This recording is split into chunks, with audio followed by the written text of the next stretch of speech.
त्यस्तै गरी त्रिपुरेश्वरबाट 20,000 को जुलुस रत्नपाल शान्ति बाटिका आइराखेको छ। मैले फेरि आग्रह गरेँ यो राष्ट्रवादी आन्दोलन, राजावादी आन्दोलन, हिन्दूवादी आन्दोलनमा काठमाडौँका दाजुभाइ तथा दिदीबहिनीहरूलाई यो आन्दोलनमा एकताबद्ध गराइदिन र सहभागिता भइदिनको लागि पनि आग्रह गर्न चाहन्छु। हिन्दू राष्ट्र कायम गर, हिन्दू राष्ट्र कायम गर, राज संस्था जिंदाबाद, राज संस्था जिंदाबाद, जनता हो राजा ल्याऊ, जनता हो टोल टोलमा हल्ला छ, टोल टोलमा हल्ला छ, भ्रष्टाचारीलाई कारबाही गर,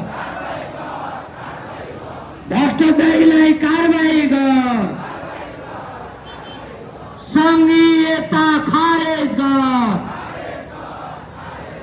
संघीयता खारेज गर,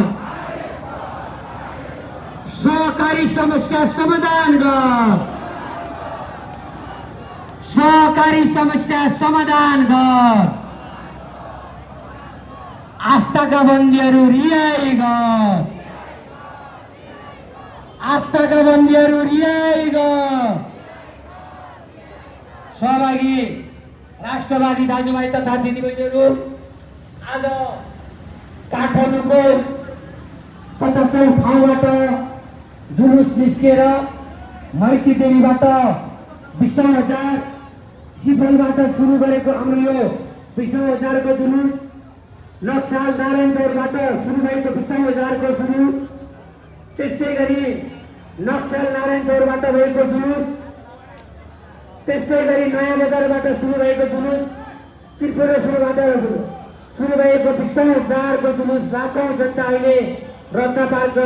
जाने क्रम जारी छ।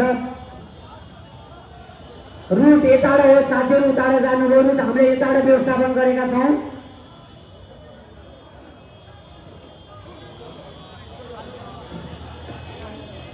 मैले फेरि आग्रह गरेँ, पछाडि धेरै साथीहरू छुट्नु भएको छ, अगाडिको